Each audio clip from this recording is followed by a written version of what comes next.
Hello everybody, my name is Zeke, welcome to my channel. Today's video is going to be sort of a mid-year checkup type thing.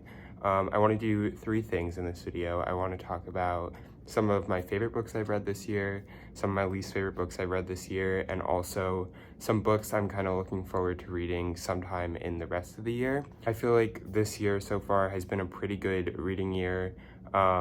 Nothing I think has been too bad. As you'll see, I only really have two least favorite books to talk about, and I don't really think anything else I've read deserves that kind of title. But I also had a bunch of 5-star reads this year. I'm only going to talk about what I would consider my three favorites, which was kind of hard to decide because I feel like I've read so many good books this year. And then the things I'm excited for. I don't really plan out TBRs generally, but these are just things that are on my radar that I think I will get to hopefully sometime this year and that I am excited to read and will hopefully go well. But I'm going to start with my favorite books because I feel like that's most important. So a running theme with these three books is that they're all very strange, very weird, in very different ways as well. I feel like I had a lot of options to pick from, and I wasn't really thinking about this actually while I was picking these out, but I've realized that these are all just very different in some way or another. So the first book I want to talk about, and this is also the first one I read this year out of the three, is Hurricane Season by Fernanda Melchor. And this is a very unique book. I think it's unique in its writing style, also in how it explores its story. We are basically introduced to this world with the death of this one character in this small village, and everything kind of just spirals out from there.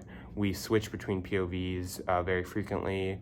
We don't really go back to any of them once we've kind of already seen them. So we get these like small snapshots of these people's lives, kind of building up the story of this really bleak and depressing village, this really bleak and depressing lives that a lot of them live, and also what happened to this character who died, building up just how terrible I feel like all these characters are. They're all really hard to root for, honestly, and there's something so raw about the writing in this. It's gruesome, it's violent, it's hard to read, and also the writing itself.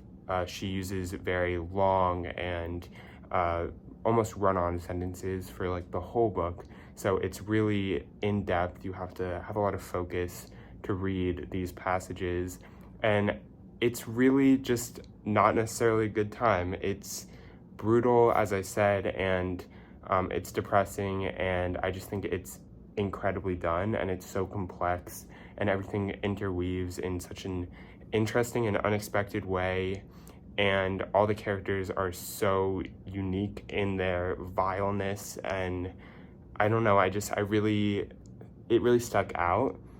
And I feel like I read a lot of books that have gross content in them, but there was something about this that was just really uniquely done, and it didn't feel like it was gratuitous or just there to be there. It really built an atmosphere and built a setting that fit the story, and I really appreciated that. And I really want to reread this at some point because I feel like it's so complex. There's so much to get out of this, even though it's really short, but there's just so much going on.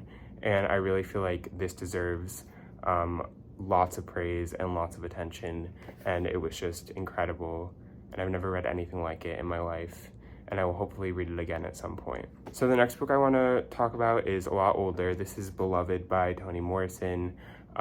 Toni Morrison is dead now, but she wrote a lot of very literary books, mostly talking about like the Black experience in loads of different scenarios, different time periods, different settings, but they're all very different stories. But this is probably her most famous, and this is definitely, I think, her most well-read and might be my favorite book I read from her. I don't know, I'd have to think about that a little more.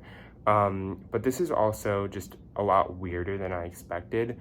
I've read some of her other books and they are all very different, but I feel like this is the most different, especially for, I knew going in how popular it was and how famous it was, and I just wasn't expecting it to be as weird as it was, and I really appreciated that. This book, we follow our main character, Setha.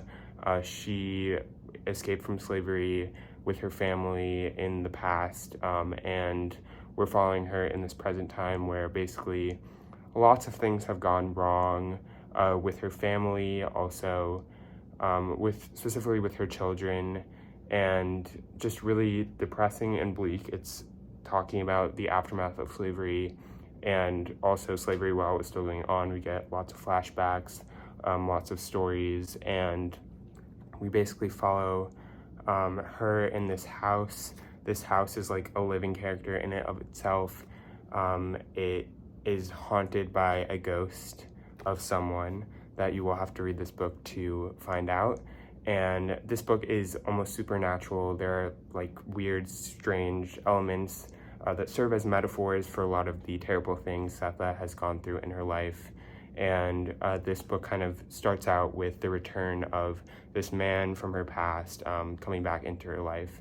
And we're just exploring this community that she lives in, her relationship with her family, and also her relationship with her past and how much that has impacted her. But I just thought this was really well done. There are definitely some very strange moments in this book, but I think it's really well handled and just really a masterwork in every sense of the word. And this is another one I feel like I would definitely want to reread just to get more out of it. So I feel like there's so much subtlety in this book that I probably missed out on the first time, but will definitely stick with me for a while, and definitely really hard to forget. And I feel like this is something that will really just stay in your mind for a long time. And it really deserves all the praise that it gets. It's incredible. Okay, the last favorite I want to talk about is In the Dream House by Carmen Maria Machado. This is a memoir, but it's very unique in its structure and writing style and how it's told. We follow the author. She's talking about this abusive relationship she had, and we go beyond that though. We get very wide-reaching perspectives on kind of not just her own story, but also references to how abuse in the queer community is talked about, the limited information there is about that, the limited literature there is about that, and also she really interweaves all that in with the story she's telling in a very incredible way, in a very complex way, and but in a way that is really powerful to read. You're finding out all these actual facts and whatever, but it's really focused on the story and it's used to tie into the story. And at the same time, you're also getting reflections from her in the present tense back as we kind of go through the beginnings of this relationship through the end. She's reflecting from the future on everything that happened, and it's just very surreal at points. These chapters are really small. A lot of them are told in unique ways, and it's just very different for a memoir, and also the messaging is so important and done in a really unique way that I feel like personally I don't really like to read memoirs that often. I have very specific tastes in memoirs, like I don't really seek them out much, but this really blew me away. And I think the fact that I'm giving 5 stars to a memoir, and it's one of my favorite books, really says how unique and incredible this was. And this is very popular. A lot of people have read it. I'm not like discovering this book, but I just feel, and everyone says that it's different and weird and whatever, but I feel like it goes beyond that. And it really is just such a unique experience. And I think it's an important thing for everyone to read, really. Obviously, look at trigger warnings before you do, because it's an abusive relationship. If that's something you don't really want to read, that's different, but I feel like it's a really important topic to talk about, and the way she talks about this relationship as well is just really moving, and once again will stick with me for a long time. And I think that's an important thing with favorites, not just that they were good in the moment, but that they will stay with you, and you want to reread them and you want to think about them and you can't stop thinking about them. And that was true for all the books I just talked about. Okay, moving on to my 2 least favorite books. Honestly, neither of these were like offensive to me. None of them were like actually terrible. I think more it was disappointment that made these worse for me than maybe they actually are. But the first book I want to talk about is Age of Swords by Michael J. Sullivan. This is the second book in the Legends of the First Empire series. It's a 6-book series split into kind of 2 parts. It was originally supposed to be a trilogy, but he decided to extend it. It's also a prequel series to another series that I've never read, but you're not supposed to have read it. And it's related, but it doesn't directly, it's a very far in the past prequel, so it's not like important to understand really what's going on in the future. And I read the first book, and it wasn't my favorite thing in the world, but I felt like it had a lot of promise. And so going into the second book, I was just so underwhelmed and disappointed for a bunch of reasons. So my first thing is the characters, just not really connected to a lot of them. I feel like it's really hard to feel emotions for them for me. I don't know why. But actually, I feel like I do know why. I think the writing, the more I think about it, I've made excuses for it in the past. I think I've said it's like okay or just nothing special, but I think it's worse than that. I think there's something about the writing, for me at least. This is supposed to be an adult fantasy series, and what's happening, the events that are happening in the book, feel like they are part of an adult fantasy series. However, the writing feels very YA, and there's nothing wrong with YA books, but I feel like it doesn't fit what the story is trying to do at all. And I think a good example of this is like when battles are going on or when people are dying, it's just talked about in such a almost like detached way. And also when the characters are like reflecting on death, it feels very immature and like not very well written, honestly. They don't really seem that affected by things, or the way they do feel affected feels either greatly over or under exaggerated. I feel like it's just written in a very weird way that doesn't work for me. And then at this point I've read the whole trilogy, and I'd say this is definitely the worst one, because also beyond that, the plot itself is also just not great in my opinion in the second book. It really feels like in this book there's 2 things that happen, and one of them is basically a side quest, and it still has like importance to the general story of the series, but I feel like it just took so long, and it was such a, like, it took the whole book for them to do this one thing that was obviously important, but it just was kind of almost boring to read, and I felt like more should have happened in this book. It's not like a super long book, but it's not like short, and for there to be, for me, I think like literally 2 things that happened in this book really just kind of wasn't it for me. I was just disappointed by that. And then this is a gripe a lot of people have with this series in general that I think is one of its most annoying qualities, and that is there's this thing where I didn't even tell you what it's about. Basically, we have the humans and the Frey. The Frey are like elves. The Frey have been oppressing humans for basically ever. They have more power, whatever. They have like impunity to do whatever they want to the humans, but at the start of the first book, a human kills a Frey, and it sets off a whole chain of events that's leading up to a war between the humans and the Frey. And the humans are supposed to be very like unadvanced civilization, fine, but then there's these 1 or 2 characters in these books that just invent things like all the time. They're just constantly inventing like really important things. In the blink of an eye, they're just like coming up with them, and it feels very disingenuous. It feels very forced and not realistic at all. And it really takes away from the story. Even though these are such small moments, like they end up having big impacts on the story. Obviously, they're inventing like really important technologies, and it just doesn't really make sense, and it really takes me out of the story because I feel like it doesn't make sense. So definitely not going to continue with the series. I've read the first 3 books, but this one was definitely the worst one, and I would not recommend it, honestly. I think there are so many great fantasy series out there, and obviously if you like this book, that's fine for you, but I feel like there's so many better things you could read that'll like scratch the itch more than this does. Okay, the second book I want to talk about is Our Missing Hearts by Celeste Ng. This one was really disappointing for me because I've read both of her previous books, and they were both 5 stars for me.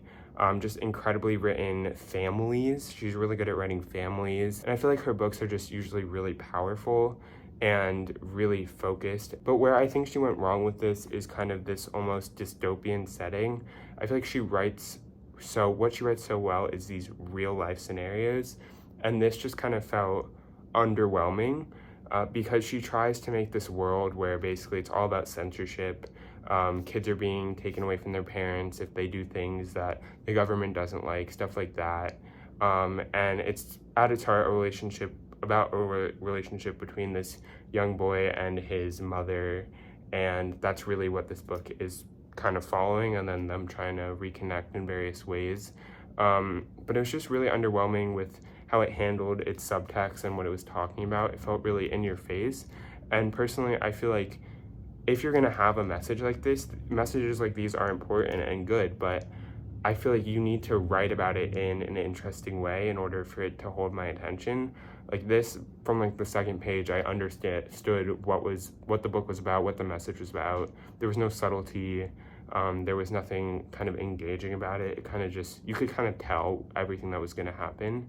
And it was just really underwhelming considering what I'd read from the past. So even though it wasn't really terrible, I just was so disappointed by that. And also I just thought, I know that she can write like incredible things. So reading this and it just being like so derivative, honestly, and unengaging and simplistic really made me like this book a lot less.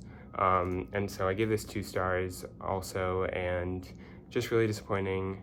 Probably not as bad as Age of Swords, but definitely one of the worst books I read this year. Okay, so that's like the main event, but also I just want to talk about 2 books that I'm probably going to read this year that I'm excited to read.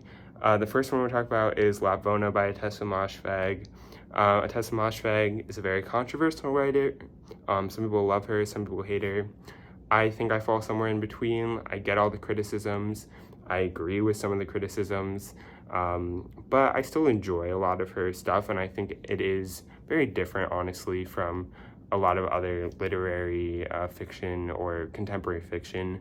And this one is supposed to be, this one came out last year, I think, or last year, and people really didn't like this one. It takes place in like medieval times, and apparently it's really gross, and I don't know that much about it, but I'm sure it'll be disgusting, as many of her books are.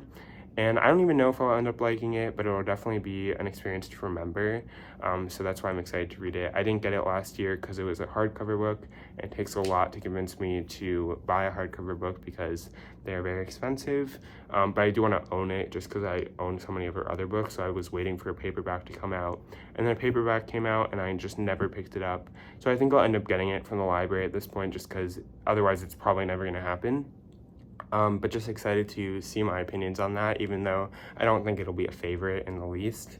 And the other book I'm excited to read is If We Were Villains by M.L. Rio. I don't know if that's the right name. I don't have it in front of me. But this is dark academia. I know it's just really popular, dark academia, and I haven't read a lot of dark academia. I've literally basically only read The Secret History, which is like child's play, I know. So I really want to read this one too, just to have more experience in the genre, because I love The Secret History, and I feel like it makes no sense that I haven't really read more. And I mean, people doing bad things in a pretentious school environment sounds fun to me, but this is probably less likely to happen because I put a hold on it in the library, but I'm like 136th in line. So it's gonna take like months for me to get this book if I ever get it. But hopefully I'll get it at some point and hopefully I'll enjoy it. So that's gonna do it for this video. That's kind of my year so far, the important parts of my year so far, and also looking into the future, what I'm kind of excited for, what I'm hoping will go well. And yeah, I probably won't do another video like this until the end of the year where I talk about my favorites of the year, my least favorites of the year, things I'm excited for next year. But I just wanted to do kind of a mid-year-ish kind of check-in, and that's what I did. So I hope you enjoyed this video. If you did, feel free to like, comment, and subscribe if you want. I try to post videos once a week. Sometimes it's more, sometimes it's less, and I will see you in the next one.